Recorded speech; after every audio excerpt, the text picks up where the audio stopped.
There is a way that the country will be organized, the state will be organized, and your hospital will be organized.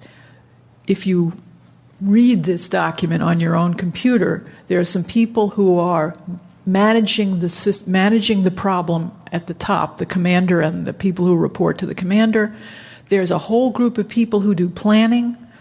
This is going forward. What are we going to do tomorrow, the next day, the next day? The whole group of people who do what are we doing today, taking care of the patients today. There are people who order things, the logistics people, and then finance and admin.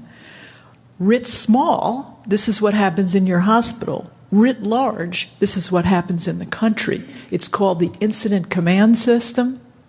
This link here takes you to that, and this link at the bottom takes you to how any individual public health entity can implement the Incident Command System, an org chart for disasters. It may be that everybody reports to the police chief in a normal day, but the police chief reports to somebody else in a mass casualty disaster. And this describes how all that gets set up. In your hospital, the hospital administrator the president may be in charge, but in a mass casualty event, it's probably somebody else. And all the reporting structures change. And this outlines how that happens. To be a good response, unlike some we have mustered by the federal government in the past, there has to be a continuous feedback loop.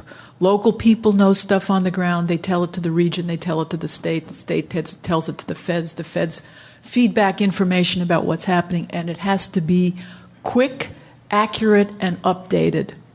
The other thing to know is in a very bad, very large mass casualty event,